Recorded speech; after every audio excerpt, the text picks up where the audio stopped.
Hello, hello. Super excited to be with you all today. Happy July 8th. This is going to be a really powerful drop in. So, wherever you are, whatever you're doing, take a moment and let yourself arrive. Arrive into this moment. Arrive into the sensations in your body. Arrive into your breath.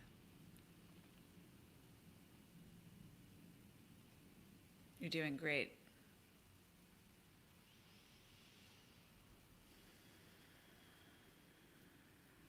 I wanted to start this live today by acknowledging the struggles and suffering and devastation that people are experiencing at this time. I think in some ways it's all the time. People are suffering and experiencing struggle and devastation all the time. And I'm hearing more about it than usual. And I think I'm experiencing more than usual on a personal level. And so I want to just kind of start there. Like, how are y'all doing? How are your hearts? What's happening in your life experience? And no matter how your experience is, like, I think it's really important to acknowledge that there's no video on YouTube. Haha. Shri, I'm going to need your help. I'm not sure why that is. Thanks, Rihanna and Erica. We will work on that. While you are waiting for my face, or those of you that can see, just really no matter how you're feeling, you might be feeling the most bliss of your entire life. This might be your best Wednesday of life. Or you might be having the opposite extreme, or you might be somewhere in the middle. However you are, underneath that, just inquire. Is there a part of you that's suffering?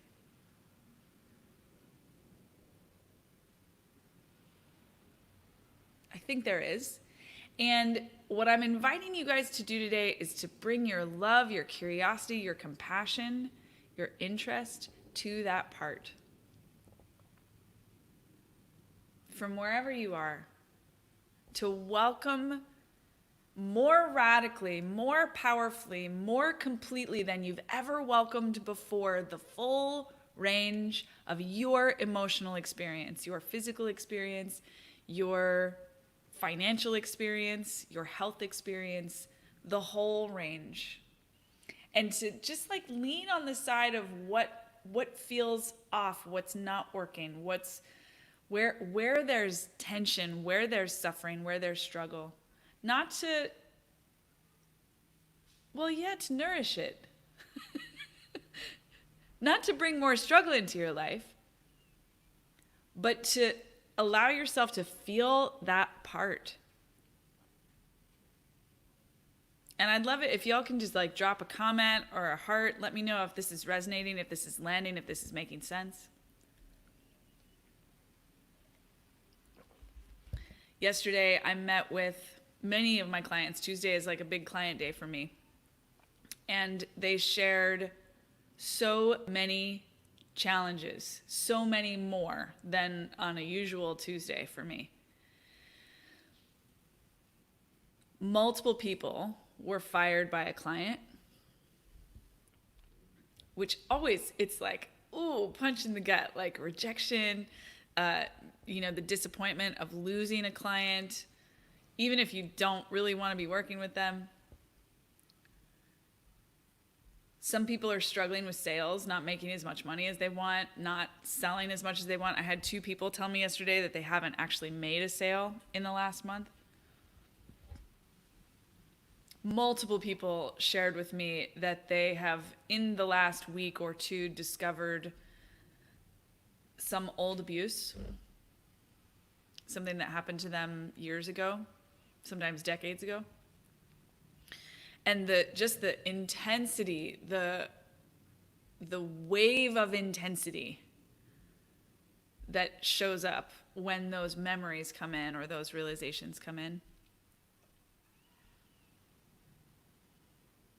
At least one client is quitting her job of many years. So meanwhile, like, I haven't forgotten that there's a virus throwing its power around, that there are dramatic changes happening in the world around race, acknowledging racism. I mean, everything I just said, it's like it's happening on the local level and it's happening on the global level and everywhere in between. And so my desire today is to give you some support around how you show up around those challenges. I see your questions, Chelsea.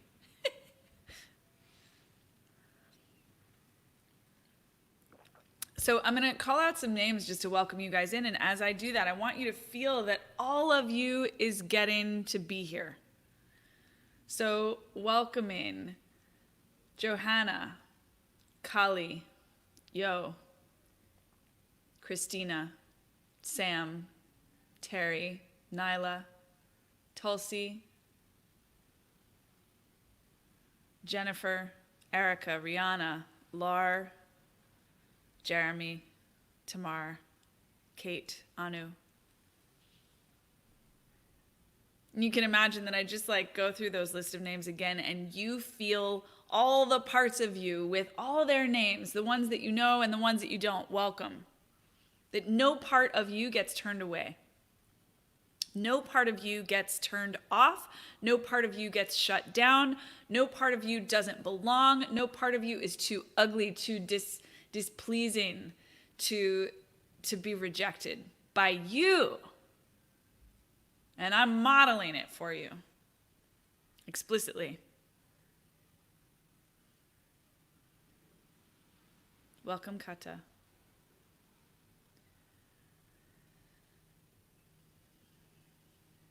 Just take a moment and think about, is there someone in your life right now that's going through something that needs to be here? Someone that needs to hear this message? If so, send this to them. Send the link right now. Hey, I'm watching this. I want to be with you in it. Let's watch Jessie together. Let's listen to Jessie together. Let's be welcomed by Jessie together.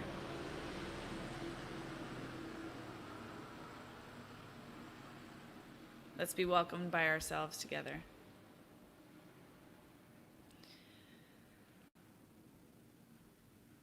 How do you show up when shit hits the fan? How do you show up when the unwanted presents itself at your doorstep?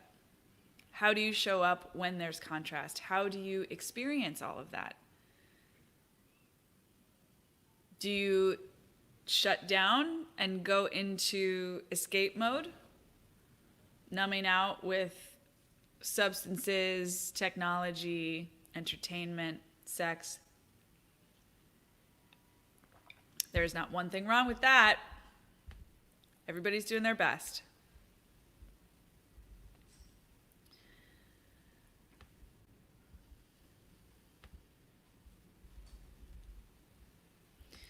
Do you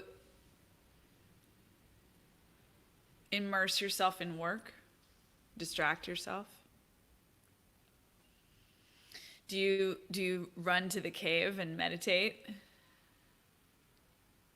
Go to your spiritual practice? Do you go into blame?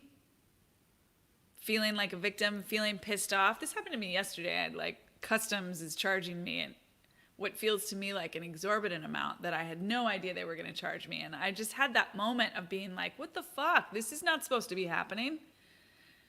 I didn't do anything to deserve this. Why is this happening to me? This isn't right. This isn't fair. There's a lot of energy and power in blame that can also take us out of feeling the suffering, feeling the pain. What's radical, what we're really like at no level are we trained to do this, is actually be present with ourselves and feel those feelings. Feel the contrast in every cell. It's painful. Who wants to feel that?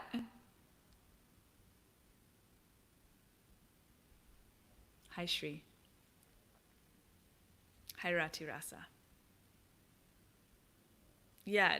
So, like, when something hits for you, share it. When you feel the transmission like land in your body, write it down. Write it down so that I know what's landing. Write it down so that you seal it into your own consciousness, your own awareness.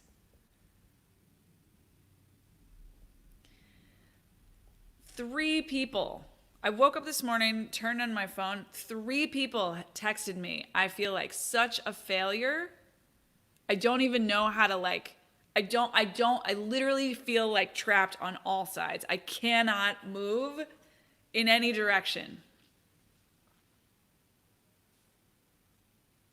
And I'm saying that in part because of this, like the oof, Rihanna's oof, blaming myself for not keeping up with my expectations.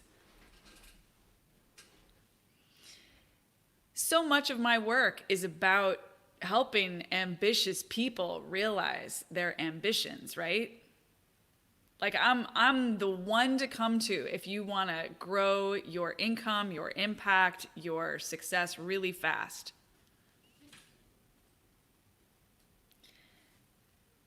And what I know about this is that you cannot skip over these difficult feelings. You can also not create the success that you want, the money that you want, the impact that you want from a place of self-attack. But we're taught, like most of us are taught, hey Karen, we're taught to mobilize ourselves to the next level of success with shame. We're taught to fuel our growth from the fundamental feeling that we're not enough, not doing enough, not worth it. That's self-attack. It's totally human. This is what I'm trying to say. We get this, we come by this training honestly. Okay, it was given to us. And the people that gave it to us, they came by it honestly. It seems like it should work because that's what we did our whole lives. Beat ourselves up for not being good enough. Or I will acknowledge this, exited so as to avoid beating ourselves up. But that's not it either. Right? So in other words, I'm generalizing here, but there's 2 kind of broad categories of dysfunctional responses to trauma, suffering, struggle, contrast. They are both incredibly human. So I'm not saying this to make them wrong. They're just not going to get you what you want. So look at this in yourself as you do this. I have done both of these things like in the last hour, okay? It's very, very normal. Look at the parts of you that do this. So in one direction is looking at the truth of what's happening and beating yourself up for it. Again, this comes from the program that if you beat yourself, like if you whip yourself like a horse, you'll move faster. Okay? We're taught to do that. That's much of what school does to us, and often parents. So that's one category of stuff.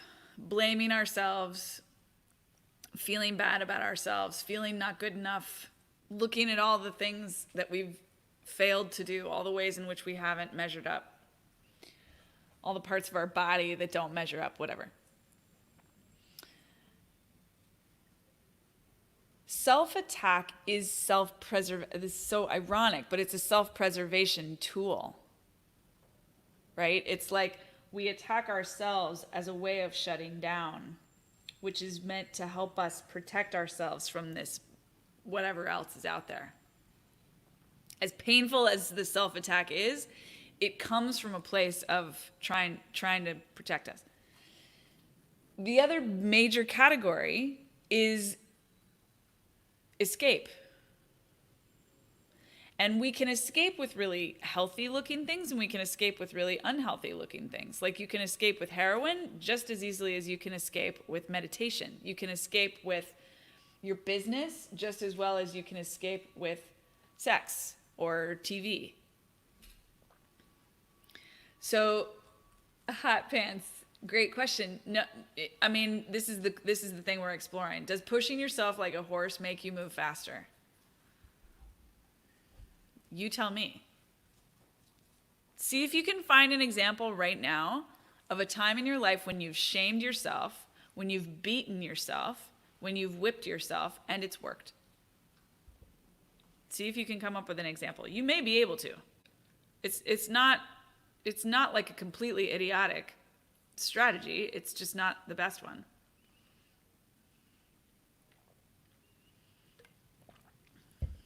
For me, Hot Pants is saying no. So I just share my experience. I think that this strategy worked really well for me for a really long time. Like really well. Because I would shame myself for not being good enough, and then I would work to compensate for it. And then I would get some amount of praise or acknowledgement and feel some relief. In particular in school. You know, I did what I was told, whether I wanted to or not. And I used the fear of being shamed. Like I shamed myself in anticipation of being shamed. I punished myself in anticipation of being punished to motivate me to do the work that I had to do. And then I got the payoff from some authority figure telling me that I was doing great. But it didn't actually resolve the fundamental piece. And Anu is just saying, yeah, short-term results, that sort of self-attack works great, but then you pay for it later. And that I think is the heart of this, that you pay for this later.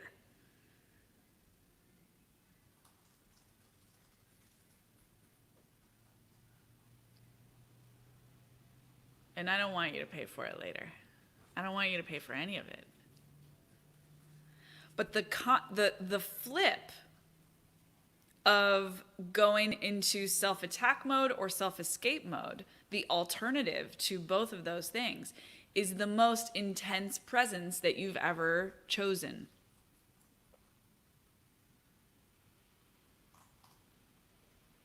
And what that means is being present with whatever it is that's showing up, including the feeling of shame, including the feeling of being broken or devastated, whatever the pain is that's happening here right now that you don't want to feel.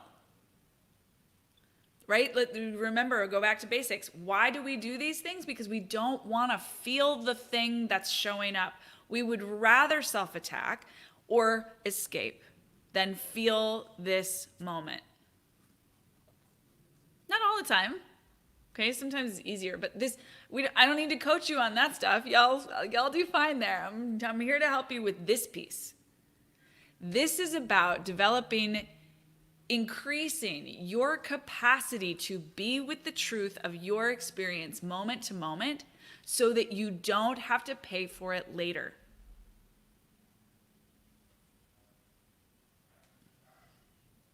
And I want to be clear again that I am not making either of these things wrong. Okay? When you go into self-attack, when you go into escape, fine, normal. You're doing your best. Sometimes that's the best thing that you can choose. And as soon as you realize it, then you can see, like, can I go deeper here? What wants to be seen here? What's the feeling that I am so terrified to feel? What's here for me that I just can't. I can't. It feels like too much. What is that?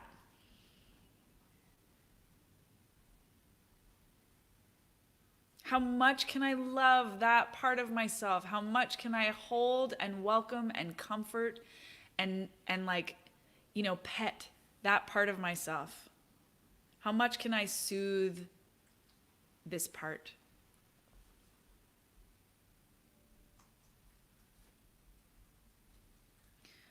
What we don't express gets repressed and becomes toxic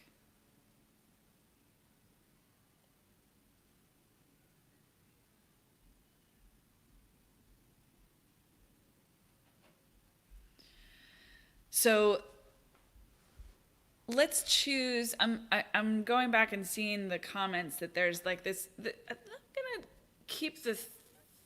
We can focus on a couple things, but I want to start with the theme of feeling like you're not good enough, feeling like you're not measuring up, feeling like you're not making the grade, you're not hitting the mark. You have aimed for a particular financial goal, you haven't hit it, or you've called a bunch of people and all of them have said no, or whatever.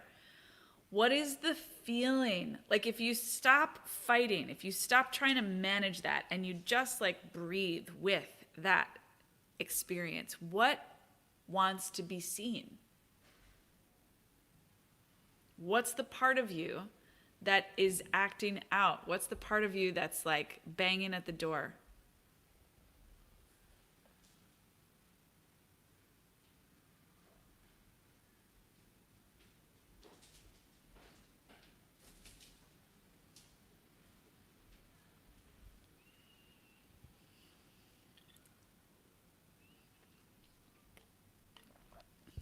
Silence in the room. That's not a bad thing. It's underneath failure. Failure is the story that protects this thing. I'm going to say that again.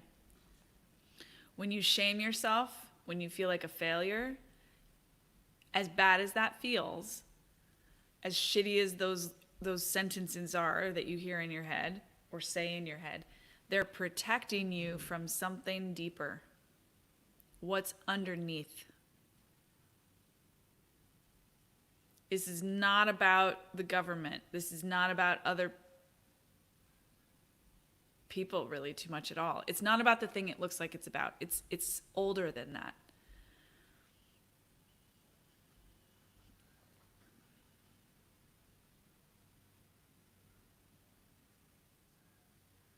So I'm seeing abandonment, self-worth, fear of joy, fear of love, resistance, protest. What is that part? Like, get curious right now. You can close your eyes and go into meditation if you want, as long as you're not driving or operating heavy machinery. Okay? Like, close your eyes for a moment and just, it's like you're meeting this one. Who is this one that wants you to feel like a failure? That wants you to feel like you're not good enough? Where are they coming from? Why are they spouting that nonsense? What are they trying to protect you from? It may very well be all these things that you've said. So if it's joy that they're protecting you from, why? Why do you need protection from joy? If it's helplessness, beautiful. Thank you so much for sharing with me. Why do we need to be protected from being helpless? Like, where is this coming from? What is this?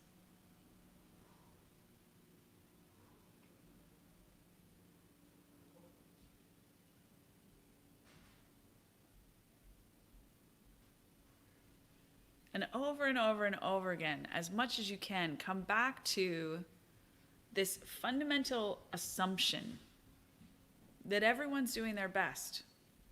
That doesn't mean it's enough, right? Like in my marriage with Srikala, I'm doing my best all the time. I'm doing my best to love him. I'm doing my best to support him. I'm doing my best. And it's not always enough for him. Sometimes he needs more than I can give. It doesn't mean that I'm not doing my best. It also doesn't mean that it's enough. But it takes out the personalization. It takes out the blame. It's like, you know, so now we have a practical situation. How are we going to deal with that?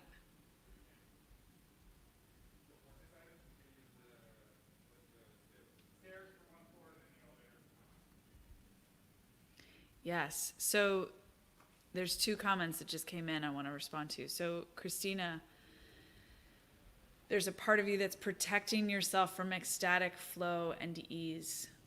And the question is why? Sounds great, right? Ecstatic flow and ease. Can everybody just like give a little like hand in the sky? That sounds awesome. Why are we protecting ourselves from that? There's risk in that. Ecstatic flow and ease ends. And oh my God, the devastation that you feel when it isn't happening after you've gotten used to it for even a moment, ooh, might rather not feel it at all. And Christina, that may not be your answer, but that's what came up for me. I just wanted to throw that out there. Rihanna just wrote, not acknowledging, part of me needs more support, more compassion, more time, more encouragement. Yes. You do. What we all do.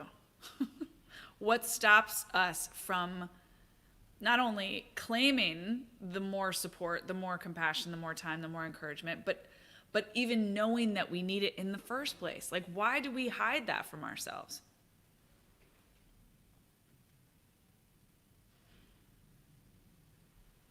In me, it's because again, in order to know that, I have to get present with the part of me that's suffering. I have to get present with the pain. I have to get present with whatever it is that's contrasting in my life. And there's a part of me that would rather just stay busy. Just stay busy. Just like not gonna look at that. Not gonna look at that vulnerability. Not gonna look at that tenderness. Let's cover it up. Let's protect it. Let's protect that tenderness so it doesn't feel so raw. It is revolutionary to take away the protection. For even a moment, it's revolutionary. Hi, Rasa. Haribo. It's revolutionary.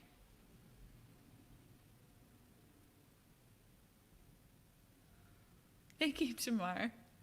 I am the Yoda of Biz. That's great. New title, hashtag.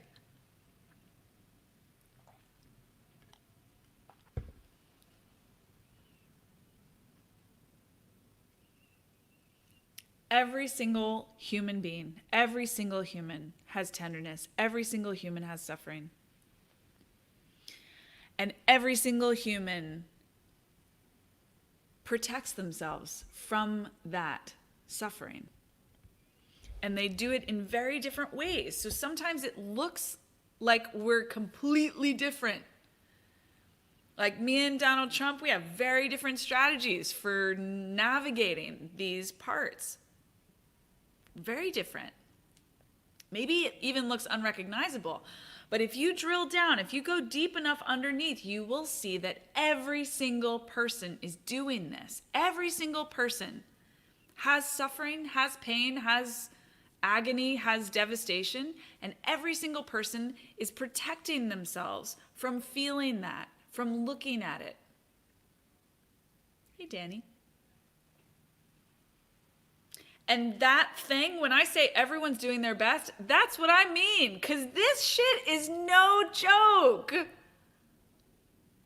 And so whatever we do to protect ourselves, no matter how dysfunctional, like we're doing great living this human life.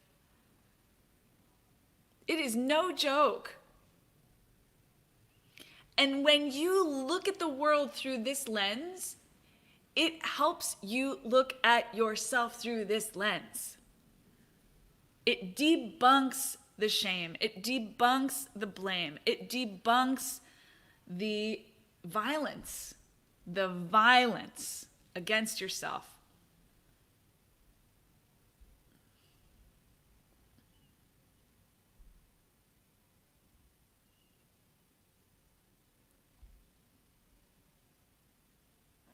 And it's a day-to-day, moment-to-moment, breath-to-breath practice. It's not a one-and-done thing.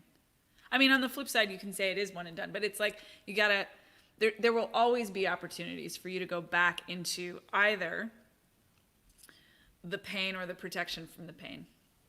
It will always be revolutionary to just let the feelings come. Someone attacks you and you let yourself feel, yeah, what does it feel like to be attacked? What is this here? And how do I want to respond to it?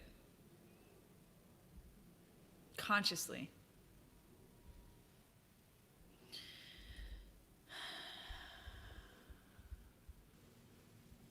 Who do you know that needs to see this live. Tag them, share this link with them. It's not for everyone. Not everybody's ready for it.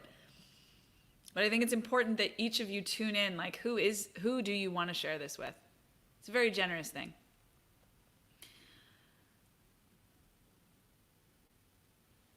Drop a heart if this is hitting home for you. Like, let me know. Let me know what part resonates with you.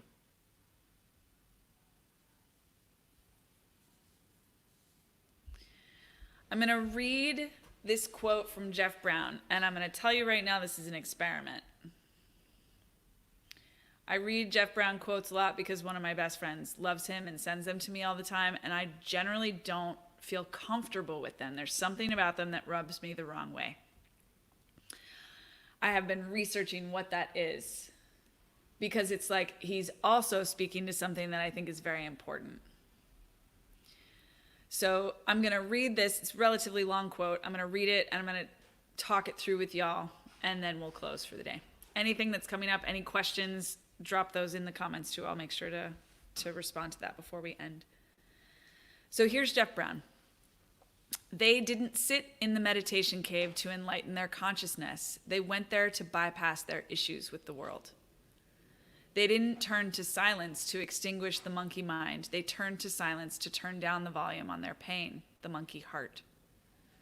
They didn't nestle into stillness because stillness is the royal road to the kingdom of God. They nestled into silence because sound ignited their triggers and traumas. They didn't master the ego because the ego is the enemy of the sacred. They allegedly mastered the ego because it reminded them of their unresolved humanness.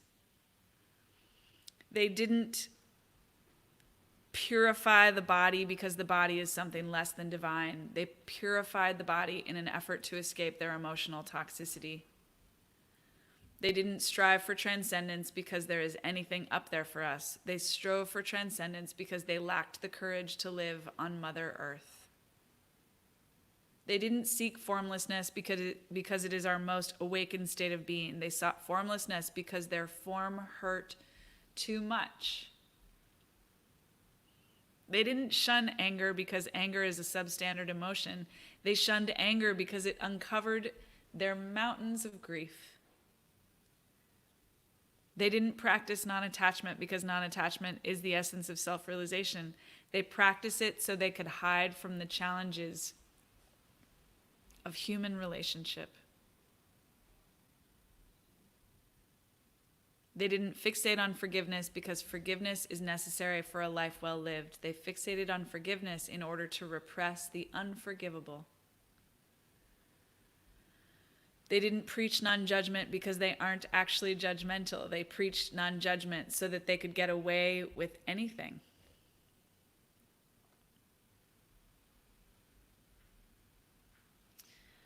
I'm going to pause it there because actually I think that that's the part that I understand, and the part that comes after I'm less clear about. Those of you just asking, I know we lost you on Instagram. That is a quote from Jeff Brown. And what I want to say about that is that as I read it, I don't actually know that this is what he meant when he wrote it, but as I read it, what I hear is there is a truth in ourselves that wants to be seen and known. There is a truth in ourselves that wants to be heard. There is a truth in ourselves that wants the light of our attention. And that's the part that Jeff Brown is naming in all the second sentences, okay? So I'm just gonna go through this again through that lens. The part of us that wants to bypass our issues with the world. The part of us that wants to turn down the volume on our pain. The part that is triggered and traumatized.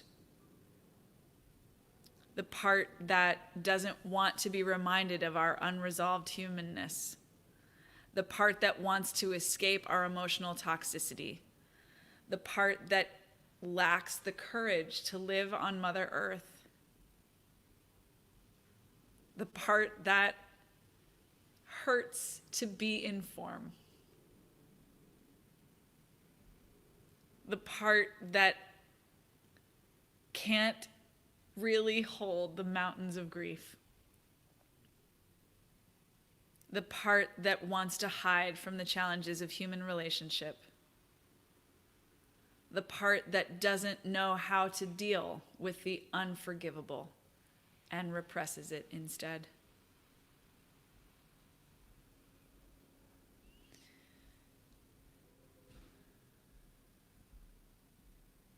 That part can get lost. That part can get obscured. That part can get covered over. It's human. It's in some cases, I think it's necessary to cover over that part. Like, I think we're doing our best and we can't deal with it. And this moment, if you're here, if you're with me right now, it's because there is a part of you that is ready to hold this other part.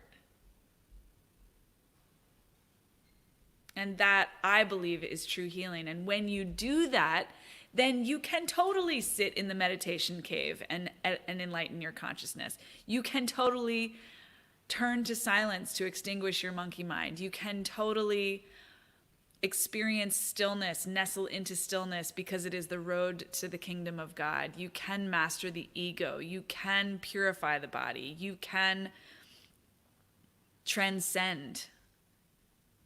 You can experience formlessness. You can express your anger or transcend your anger. Like, you can do all these things that Jeff Brown is sort of like chastising a little bit. The opportunity here is an this and instead of a this instead. And to call out our spiritual blind spots, to call out the places in our own consciousness where we lose sight of what's really going on in an effort to protect our most tender parts in the name of spiritual enlightenment. And when we do that revolutionary thing, we liberate ourselves from the bondage of this self-protection. And it is raw and vulnerable. So I want to make it real clear, like, this liberation that we're talking about is uncomfortable, or we would all do it. It's our birthright. We all have access to fucking liberation. We were born with it. The only reason we don't choose it is because it's terrifying. Terrifying for at least that part of us that is tired of being terrorized.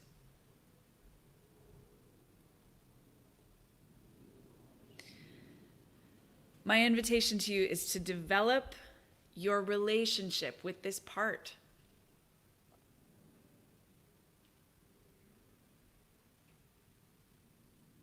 To be interested in this part.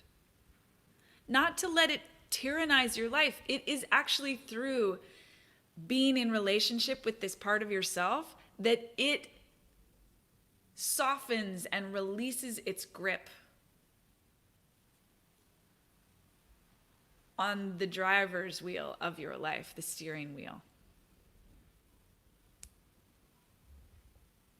We are all in this together. Period, the end. We are all in here. This pain and suffering that you're struggling to figure out how to navigate, we are all in here with you. You are not alone. You'll feel alone. That's part of the suffering. Honor that. And know that we're all up in here on this freaking planet Earth, being human, all of us navigating the same thing.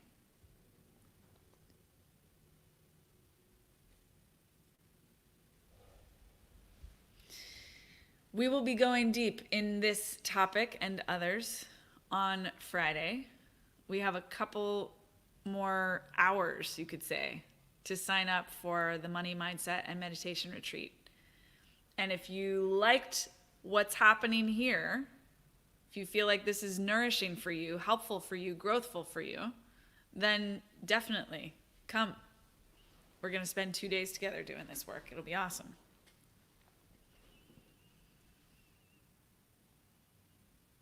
Any questions before we close? Kara, I'm so excited to see you. You can find the link on my website and any of my social platforms.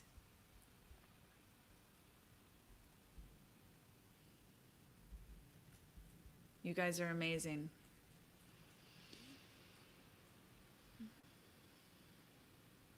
You can feel the ripple effect.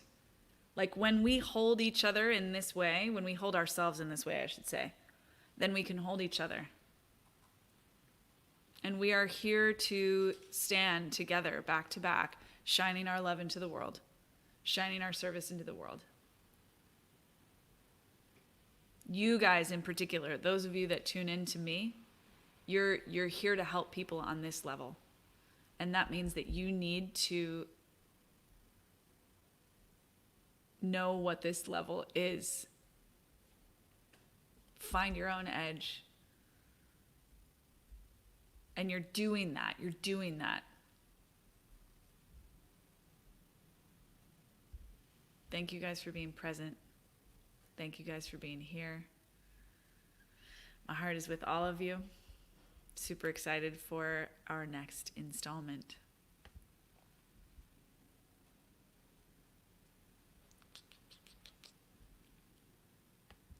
I am really excited to announce the next installment of my Money, Mindset, and Meditation Virtual Intensive. This is a very impactful 2-day retreat that is designed to support you, healers, spiritual teachers, coaches, spiritual entrepreneurs, in taking your business to the next level, in actually using this time of quarantine and global change to serve more, make more money, and catalyze a new level of service and power in your business. It's a really exciting time. It's a very important time. And you are being called to a new level of service.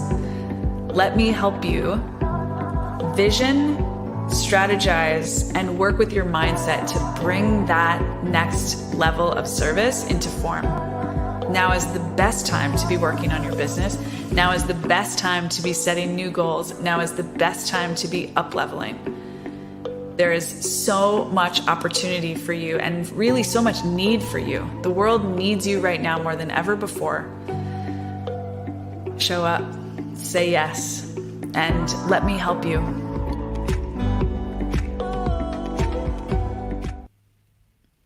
Peace, y'all. See you soon.